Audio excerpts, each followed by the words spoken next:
I see such enlightened faces. This is the convoy of Allah. I see such enlightened faces that if they make a supplication and dua to Allah, oh Allah Kareem, move this mountain from its place, Allah Kareem will move that mountain from its place.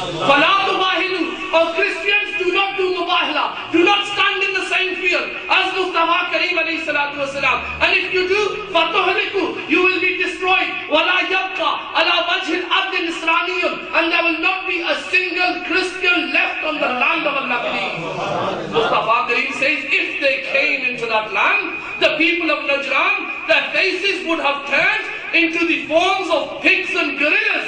Even the birds would have been annihilated. And the fires in the forests of Najran would have carried on until the end of the year, and every single Christian would have been cleaned of the land of Najran. Nare Takbir, Nare Risalat, Ya Rasul, Nare Risalat, Ya Rasul, Hazrat Mustafa, Zindabad. खुदा खुदा का यही है दर, नहीं और कोई muffle मकर, जो यहाँ से हो वहीं आके हो, जो वहाँ यहाँ नहीं तो वहाँ नहीं. So we see the Prophet sallallahu alaihi wasallam is the essence and the life and the foundation of Iman.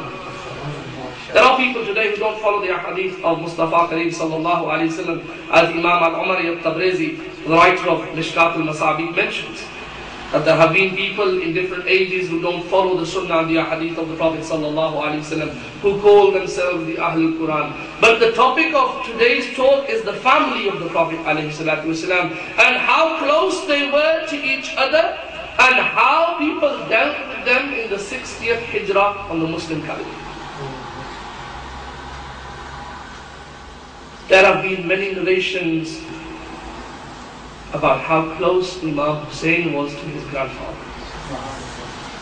There have been many mentionings and sayings of how the Prophet sallallahu alaihi wasallam loved Imam Hussein radiyallahu ta'ala anhu. एक मर्तबा मदीने की गली में सरकार आलम सल्लल्लाहु अलैहि वसल्लम ने छोटे हुसैन को अपने दोष मुबारक पर सवार किया. Carried Imam Hussein on his shoulders and walking through the streets of Medina. Someone saw. History says it was Umar the son of Khattab. और जब सैयदना उमर बिन खत्ताब ने इस नज़ारे को देखा कि ये हुसैन मुस्तफ़ा करीम के दोष मुबारक पर सवार है, हज़रत उमर बिन खत्ताब रज़ियल्लाहु ताला अन्हु फरमाते हैं, बेसाख्ता निकमल मरकब रकिब या गुलाम. बच्चे तेरी सवारी कितनी प्यारी है. How fortunate you are to sit upon the shoulders of Rasulullah sallallahu alaihi wasallam. Mustafa Kareem did take into consideration the emotions and feeling of Umar ibn Khattab radiyallahu ta'ala anhu, and he knew that he was trying to praise the Prophet sallallahu alaihi wasallam.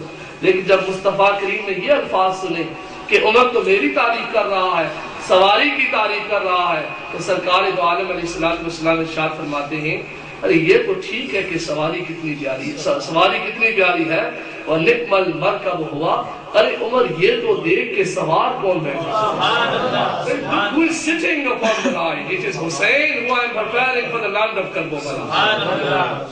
So we see that today nobody walks with their child outside day in day out on their shoulders, but Mustafa Kareem always gave this elevation and ascension to Imam Hussein, that you will ride upon the horses in the land of Karbala in the 60th. To the place Sahabi Rasul Hazrat Ali radiyallahu ta'ala anhu, आप इरशाद फरमाते हैं एक दिन मैं बिला साख्ता मुस्तफ़ा करीम के कमरे मुबारक में चला गया. I went into the room of the Prophet of Allah. What do I see? I see the Prophet sallallahu alaihi wasallam.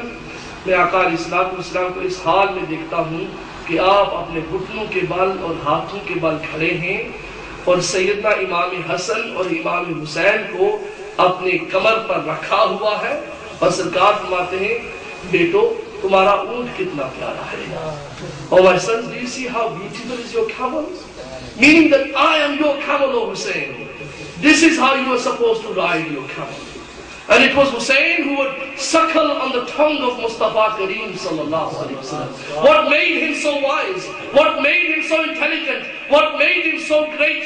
even in the pages of history today and today, not a hero, not a legend, not a champion, not a successor, not a conqueror, but he has become the living star of the whole universe and the star of guidance for all mankind. Hussein, the son of the Prophet sallallahu alaihi wasallam. Mustafa Kareem फरमाते लोगों, ये मेरी बेटी का बेटा है, लेकिन ये मेरा बेटा है. He is my son. He is the son of Muhammadur Rasulullah. In dunya today, when our sons and children are born, and we see that the children carry the lineage and the name of the father. If a man and woman cannot have a child, the Quran calls them abtar, that their lineage has been cut off. But today, my child carries my name.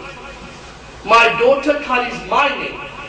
But it is the only one speciality of the daughter of Rasulullah that Mustafa Kareem's name carries on through his daughter Fatima Zahra radiyallahu anha. Nobody's name carries on from that daughter. Nobody's lineage carries on from that daughter. Only the Prophet sallallahu alayhi wa sallam. So Imam Hussein radiyallahu ta'ala anhu strove in the way of Allah subhanahu wa ta'ala. And we see that in time of turmoil, in a time of fitna and fasad, and I want to make a few misconceptions clear here. There are many speakers on television which you watch, I watch, but it doesn't necessarily mean that we have to follow them. There are some speakers who call themselves Dr. so-and-so, and from these doctors, there is one doctor who says that Imam Hussein, na'uzubillah min zalik, went to the field of Karbala for political reasons. मैं भी television देखता हूँ, आप भी देखते हैं, लेकिन ये जरूरी नहीं है कि हर एक डॉक्टर या स्पीकर की बात को माना जाए और उस पर अमल किया जाए. एक नाम नेहाद डॉक्टर हैं, तो उसने गुज़श्ता दिनों में ये ऐलान किया है कि इमाम हुसैन, उसने रज़ी अल्लाह ताला अन्हु भी नहीं कहा, वो ये कहता है कि हुसैन वेंट और मैदान करबला में सियासी वजूहात की बिना पर गई थी. और उसने उसके बाद ये कहा है यजीद रज़ियल्लाहु ताला अन्हु नाउज़ुबिल्लाह मिन ज़ालिक. So we have to understand the reality of Imam Hussein radiallahu ta'ala anhu. Let me take you to Medina before I clarify the conception of Karbala. That today Mustafa Kareem rests within Medina, and around his blessed body is his kafan Mubarak. After that there is a chadar Mubarak. After that there is a special kind of chatai made out of leather. Then we see that after 3 partings we have the soil which touches that leather cloth of Mustafa Kareem alayhi salam. So it's the body of the Prophet alayhi salatu wasalam. 3 different differentiations and dividings and partings. Then the soil which is around the body of the Prophet sallallahu alaihi wasallam. और वो मट्टी जो 3-4 वास्तु से मुस्तफा करीम अलैहि सलातु वस्सलाम के जिस्म मुबारक को मस कर रही है. उलमाए किराम का इज्मा है, सहाबा का इज्मा है कि that मट्टी, वो मट्टी अर्शे आला से भी आज़म है, उससे भी अजीम है. अरे बड़ा वो तो मट्टी थी. Between the matti and the soil and the Prophet's body, there are 3 different partings. And ulama mentioned that that soil is even greater than the arsh of Allah subhanahu wa ta'ala, because it has touched the parting and the coverings around the body of the beloved of Allah subhanahu wa ta'ala. Then what would be the maqam of Imam Hussein radiyallahu ta'ala, who directly touched the Prophet sallallahu alaihi wasallam? What would be the ulama mentioned कि जब आका अलैहिस्सलातु वस्सलाम की वफात हुई, आका अलैहिस्सलातु वस्सलाम जब इस दुनिया से चले गए, तो सैयदा इमाम हसन रज़ियल्लाहु ताला की उम्र मुबारक 7 साल थी और सैयदा इमाम हुसैन रज़ियल्लाहु ताला की उम्र 5 साल थी. पर आप देखें ना, इबादत इंसान अल्लाह के लिए करता है, लेकिन बाज़ औक़ात नमाज पढ़ते पढ़ते बच्चे सामने आ जाते हैं तो सजदे की जगह नहीं रहती, तो अपने आप को कहीं दाएं करना पड़ता है, बाएं करना पड़ता है. अरे आंखें बंद करके वो नज़ारा तो देखें, वो 5 साल का बच्चा जिसे दुनिया हुसैन इब्न अली से जानती है. अरे मस्जिद में नमाज हो रही है और उलमाए किराम फरमाते हैं कि सहाबा का जम्मे गफीर है, कुर्बान जाए हुसैन तेरी फरासत. इतने जम्मे गफीर ने पहचान लिया वो मेरे गाना है जो जमात खराब है। सारे सहाबा इकराम के आगे से गुजर कर जब मुस्तफा करीम सजदे में जाते हैं तो ये छोटा हुसैन मुस्तफा करीम के गोश मुबारक पर बैठता है।